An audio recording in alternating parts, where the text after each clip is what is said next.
Okay, now. Oh, so yeah, news that young musician teacher Jamie Branch has died at 39. What in the world is up with that? And see if I can get that color better. That yellowy light. Don't really matter, does it? I don't have any Jamie Branch, and a little embarrassed to say that when she played here in Omaha earlier this year, I didn't go. I was thinking about going, and I just got lazy. Several of my friends went to her performance and ended up jamming with her. I regret it, but we can't know everything. But wow, she was someone who I was aware of, listened to online like I just was listening online, and was interested in her work. It's at 39, you're really not expecting to hear this person has died. No word as to why. We don't necessarily need to know why. But of course you wonder. She was so young, so rest in peace. It was brought to my attention yesterday, thank you, whoever that was, that the brilliant Swiss drummer Freddie Studer passed away a couple days ago. This is the only thing I have right now by him that he plays on Kirikuki. I've had some other records, and he was a brilliant drummer. Did a lot of jazz and improvisational music. His approach was similar to my ears, like that of John Christensen, who's done a lot of stuff who did a lot of work on ECM with many artists on ECM. This is a very good album, Kirikuki, mixture of jazz and other elements. Really good. So, yeah, I thinking about a comment yesterday. I responded to it that I'm retired. Yes, I'm retired, and there are days where I can literally sit around and listen to records all day if I want to. I sure do like that. In talking to my sister Stephanie yesterday, hey Stephanie, we were talking how she's taken on a part-time job. She's really enjoying it. And I've been not necessarily under pressure, but I have been approached to work because of the teacher shortage. Now, I was in mental health rehabilitation, but I have I don't even know, because I really don't care if my college credits that I amassed would be worth anything now. But at one point it looked like it would be well over a bachelor's, worth of credits moving towards a master's. And so I've been approached, even very recently, asking would I consider going to work for some agencies locally, and the answer is no. When I quit my job, when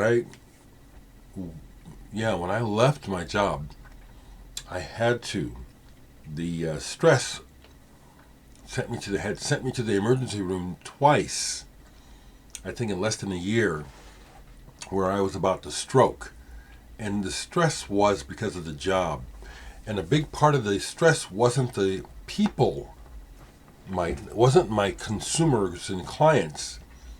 It was the structure of the organization and dealing with the politics and the utter hypocrisy and just all the lies that go along in the corporate world. I know you want to hear me talk about records, but remember, this is my channel. All that money that's always going around and being thrown around, and our lives continue to just get worse. And somehow this just can't be addressed. Okay. So that was just kind of me ripping on the fact that someone had said, well, yeah, some of us in the real world have to work and get things done. Well, I definitely have to get things done and take care of myself, take care of my home. But I'm happy to say that if I want to sit around and play records all day, I can.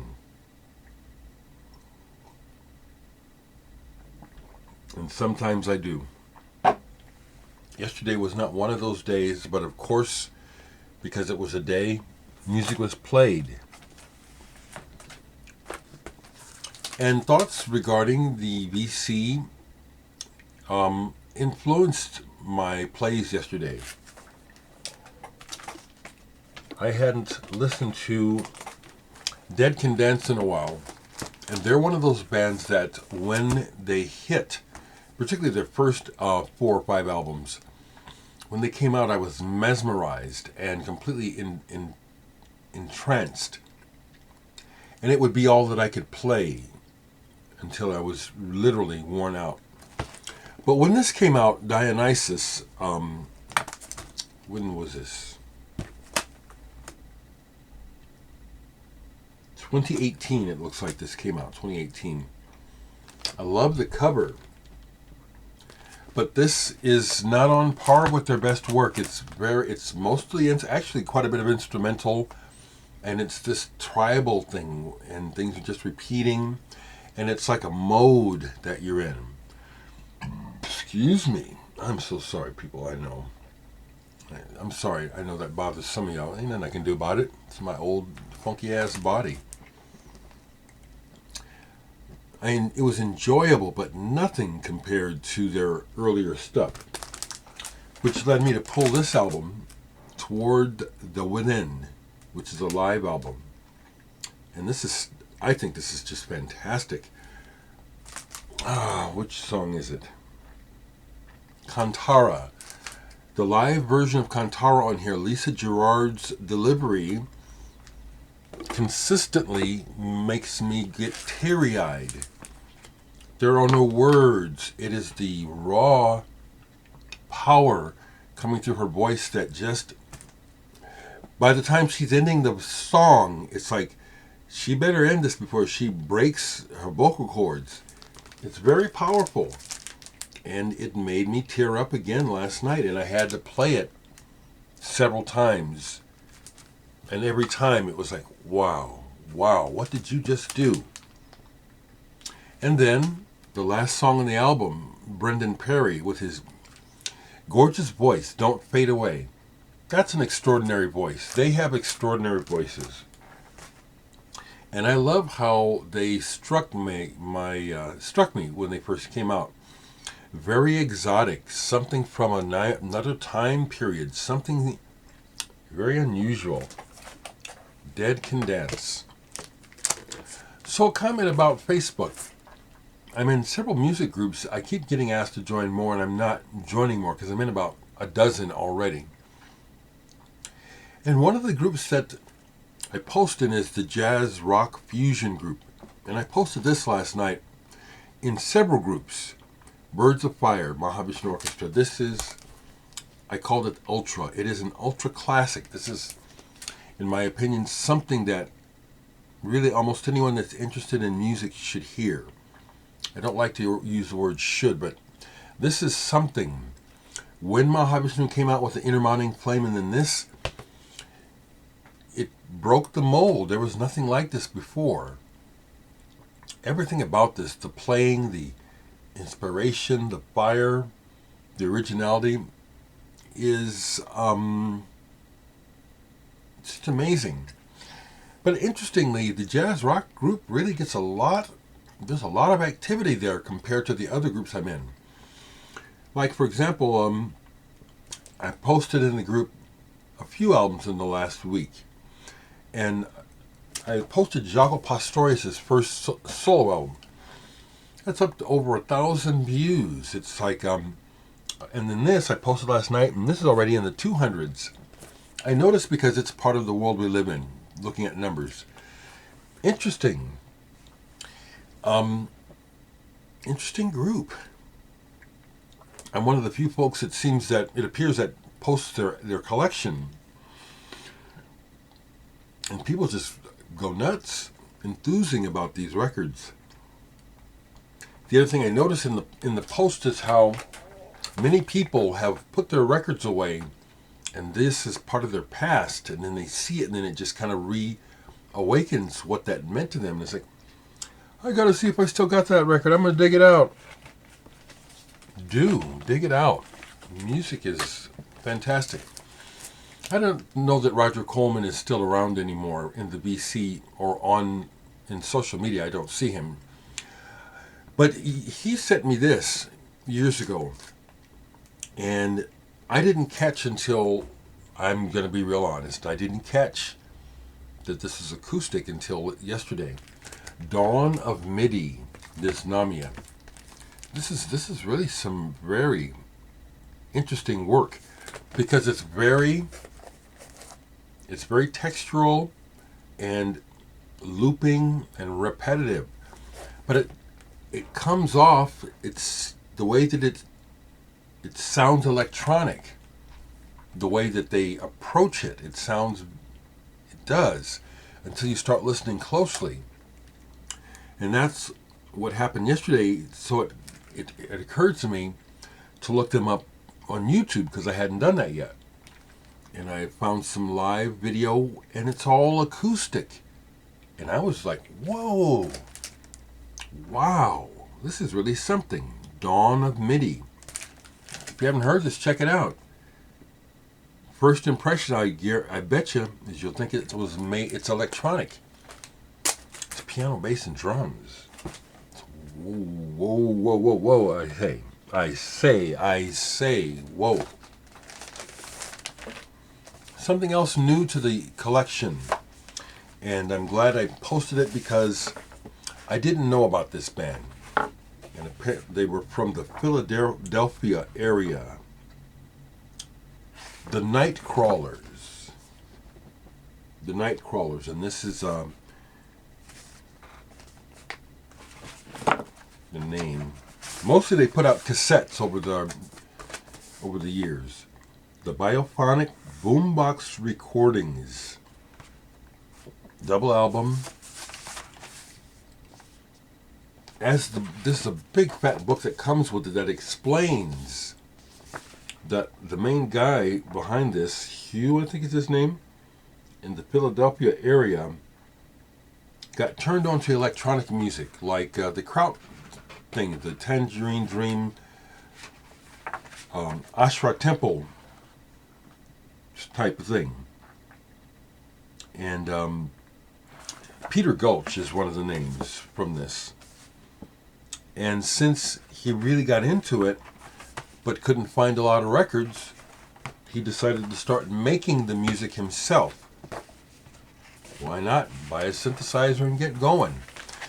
Well, good thing he did. Quite a bit of this is very good. And thankfully, he does not imitate Tangerine Dream or Klaus Schultz, but it's in that wheelhouse. Some of this is very, very good. Very, very, very good. So the only other thing sitting out here that I haven't shown is this 10-inch. Because I dropped another note to Richard Barbieri just saying, just letting him know I see, and I understand if you don't get back to me, I understand. But I pulled this and played this 10-inch. Breakable Moons. This is apparently pretty collectible. Jansen, Barbieri, Karn. I've shown it before. It's a limited edition. I think there's only 150 of these. Long gone, blue vinyl. This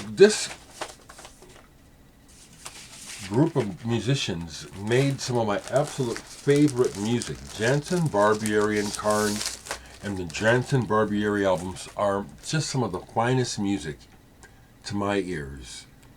And the aesthetic is high quality and something refined.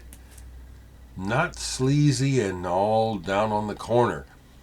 That has its appeal, but this stuff is like it elevates. Everything about it is elevated. Richard Barbieri is one of my favorite musicians. And Steve Jansen is also.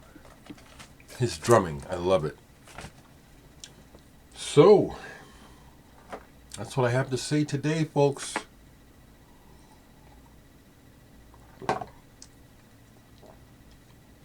Last thing I'll say is I just hate politics. Hate it. Hate it.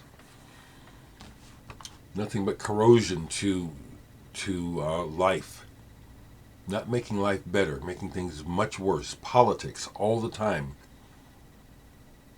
All the time making things worse. Okay. Notice. It is important to me to end with a smile. Regardless of how I feel. Because it's the message of the smile.